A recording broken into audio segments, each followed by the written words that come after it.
Monsieur Nouguier. Oui, merci Monsieur l'adjoint.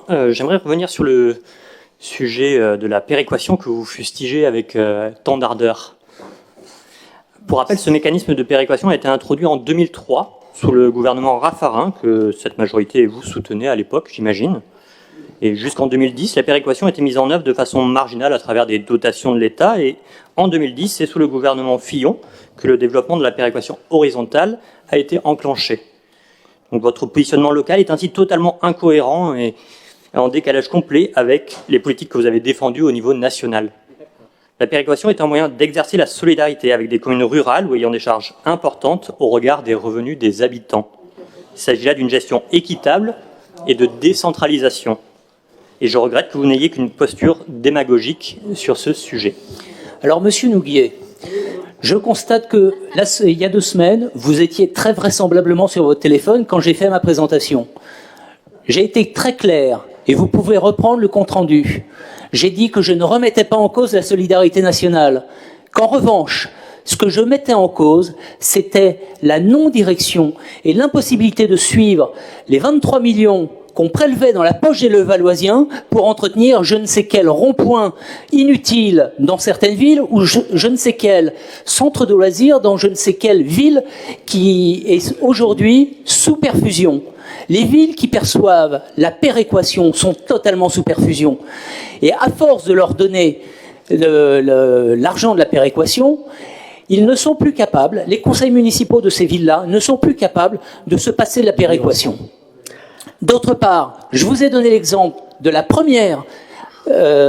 du premier territoire qui bénéficie de la péréquation, c'est la métropole d'Aix-Marseille. Ne venez pas me dire que la ville d'Aix est une ville pauvre et ne venez pas me dire que dans la ville de Marseille, il n'y a pas des sociétés qui sont capables de faire rentrer de l'argent dans les caisses de Marseille. Il en est de même pour toutes les villes qui sont autour de Marseille. Quand vous voyez Marignane avec son aéroport, quand vous voyez Vitrolles avec toutes les industries qui sont dessus, quand vous voyez l'étang de Berre avec toutes les industries qui sont dessus, ne venez pas me dire que la métropole d'Aix-Marseille est une métropole pauvre. Merci Frédéric. On va passer au vote. Qui est pour? Qui est contre? Qui s'abstient?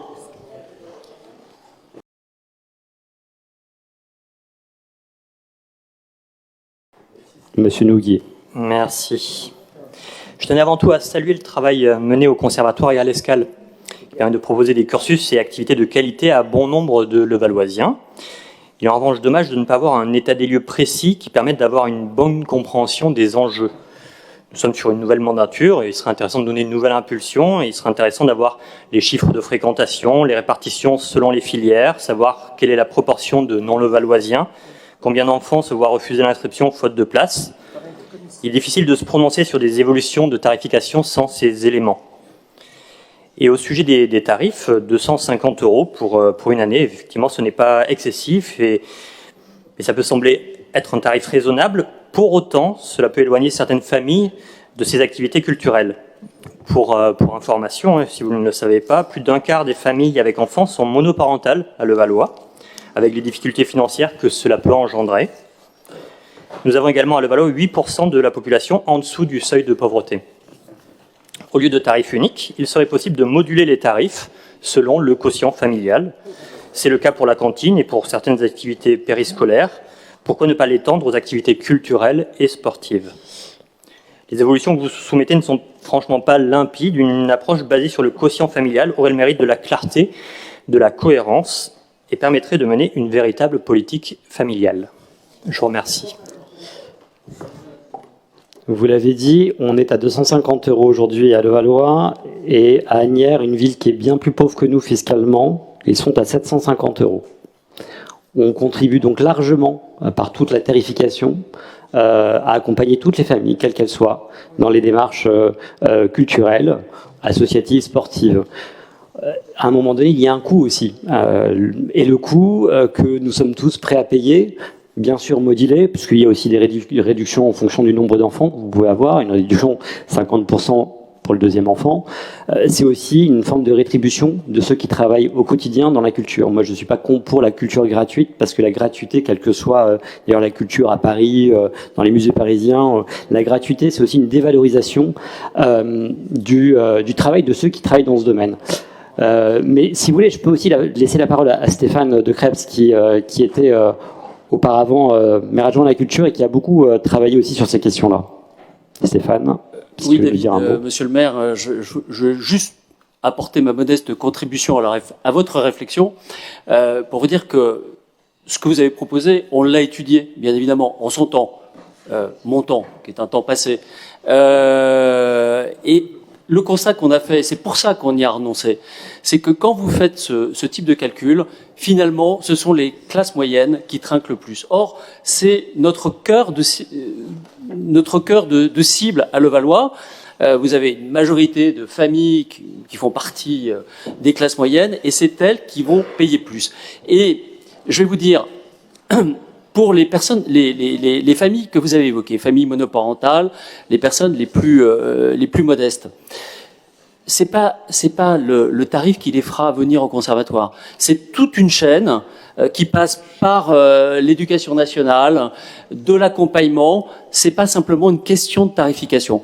Donc on peut débattre de la tarification, c'est même sain, mais je pense, à titre personnel et par expérience, que ce n'est pas forcément une bonne idée de mettre le quotient familial sur des activités culturelles, parce que ce sont toujours les mêmes familles qui vont encore payer et toujours payer plus. Ce n'est pas forcément, au bout du bout, ce n'est pas forcément juste. Et les familles les plus modestes ne sont pas laissées pour compte, mais ce que je veux simplement affirmer, c'est que les faire venir au conservatoire, par exemple, ou d'autres établissements culturels, ça ne se fait pas d'un claquement de doigts et juste sur une tarification. Et vous le savez très bien. Donc, parce que c'est aussi un engagement de la gauche depuis très, très longtemps. Donc, vous le savez, ça se fait pas tout seul et c'est pas qu'une question de tarification. Voilà. Merci Stéphane. Yes, Messatfa, vous avez demandé la parole. Merci. Monsieur de Krebs, nous sommes d'accord sur le point qui est de dire que ce n'est pas que le prix qui amène les personnes à la culture, et ça, nous entendons le point. On parle d'un dispositif, le quotient familial, qui s'applique dans d'autres domaines et qui mériterait d'être encore étudié à date, vu que vous nous aviez expliqué que vous l'avez fait il y a un peu de temps. Mais au-delà de ça, j'aimerais juste parler sur une population spécifique qui sont les familles monoparentales, peut-être 3000 personnes. Et quand on regarde la tarification, on voit qu'il y a des tarifs dégressifs entre le premier et le second enfant. Et on sait que ces familles-là, en règle générale, si on analyse sous conditions de revenus, elles sont généralement plus en difficulté que d'autres familles, et il conviendrait peut-être d'avoir un regard particulier pour les y aider. Parce que si le prix n'est pas ce qui déclenche l'acte de découverte et de l'action culturelle, il peut en être malgré tout un frein. Et les familles monoparentales, pourquoi on ne pourrait pas, à elles, leur faire bénéficier du tarif du second enfant dès le premier?